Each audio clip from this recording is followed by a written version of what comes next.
Let's talk about the Citroën AX Sport. A little fury that never tried to show off in fancy neighborhoods or shine under the neon lights at red lights. No, this car is an ode to pure driving. A toy for drivers who love it when it vibrates, when it screams, and when the asphalt becomes a playground. In the history of small Citroën sports cars, it holds a special place. A spiritual heir to the Talbot Samba Rally and a raw alternative to the 205 Grand Touring injection and other Super 5 Grand Touring Turbo. With its featherweight, its ultra-spirited engine, and its sharp chassis, it never chased after glory, but it won the hearts of purists. Today, finding an AX Sport in original condition is harder than finding a unicorn in a supermarket parking lot.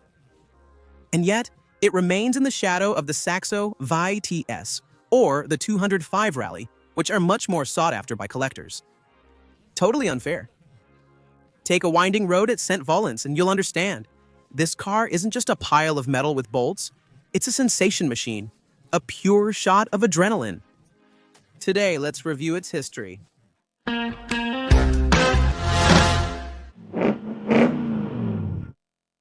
At Citroën, we've never been the first to jump into the battle of small sports cars. For decades, the brand with the chevron was above all about innovative, comfortable cars, sometimes downright futuristic, but not really built for setting lap times on the track. The DS, the CX, the GS, sure, they were revolutionary, but they weren't really machines to thrill heel and toe driving enthusiasts. The Visa Chrono and Grand Touring, launched in 1982, would change things a bit. With their warrior looks, flared fenders, and feisty engines, they had nothing in common with Grandpa's old, comfy Citroëns anymore. They laid the foundation for a line of sports cars that would last until the 2010s. And the X Sport, unveiled at the 1986 Paris Motor Show alongside the tamer versions of the new city car. Citroën is part of this movement. It's not just an heir to the Visa Chrono, it's its direct descendant, with an even stronger character. The X was Citroën's lifeline at a time when dealers were desperate. Visas were selling poorly, outdated by the Peugeot 205 and Renault Super 5. And the brand needed a serious refresh. So the AX arrived just in time, light as a feather. 715 kilograms, a record for the modern economic era, with efficient engines. Unlike the Visa Chrono, which had to wait 4 years to come out, the AX Sport was ready to go right from the start. Unveiled in October 1986, it arrived at dealerships in March 1987 with a first limited series of 5,000 units to obtain Group N homologation, according to Fédération Internationale de l'Automobile rules. No question of waiting for the diesel versions or the 5-door body, which would only arrive in 1988. Citroën wants to make a strong and quick impact by energizing its lineup with a variant that doesn't pull any punches. The AX Sport isn't here to compete directly with the stars of the Grand Touring injection segment, but to establish itself in a booming sub-segment. That of dynamic city cars just below, the 205 Grand Touring injection Super 5 Grand Touring Turbo, or even the Fiat Uno Turbo.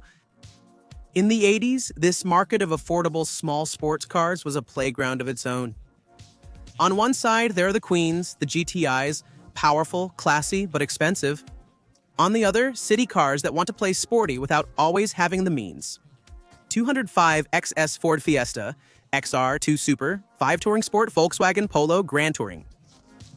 These models often rely on style, with stickers everywhere or flashy rims, but their chassis and engines don't always keep up.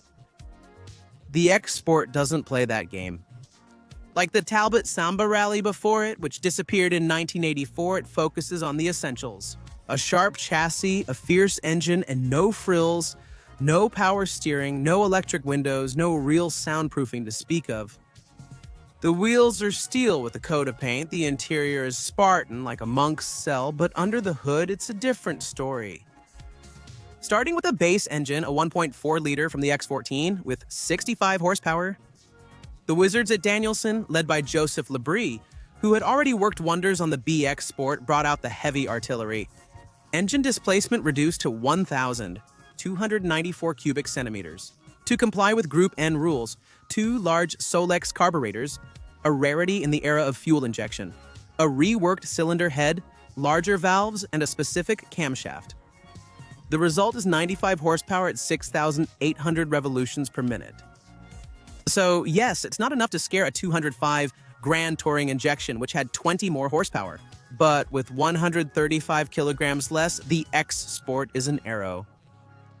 At 67,700 francs in 1987, that's around 20,000 euros. Today, it costs 20% less than the Peugeot. But don't get me wrong, it's not here to attract gadget lovers or boulevard cruisers. It's a car for those who want to drive, period. When it was released, the Citroën AX Sport didn't win everyone over. The specialized press balks at its austerity. I quote, "The driver is in total communion with the mechanics," jokes AutoJournal. A way of saying that the engine screams at all speeds and that soundproofing is nowhere to be found. Testers from Sport Auto and Echappement praise the car's agility and lap times. But they tear their hair out over its braking, hampered by 13-inch wheels, which is absurd for a sports car. Citroën corrected this in 1988 with the second series featuring 14-inch rims, larger brake discs, and a proper trim borrowed from the XGT. There were no further developments until it disappeared in 1991. It's a marginal car, and that's putting it mildly. The AX Sport mainly appealed to beginner drivers who saw it as the perfect tool to get started in rallying. Citroën actually used it as the basis for the AX Coupe, designed for a promotional single-make championship. For those who were put off by the temperamental carburetors, there was also the AX Grand Touring, much more civilized and far less rattly. In 1992, the AX Grand Touring injection took over with more refinement, but less raw charm. Today, finding an AX Sport in original, unmodified condition that hasn't been used for racing is quite a feat. The nicest ones sell for around 13,000 euros, and their value is slowly rising. So, if you're interested, don't wait too long, because it's not easy to find, but it will remain one of the best French sports cars for a long time. And do you have any memories with the AX or the AX Sport? Let me know in the comments.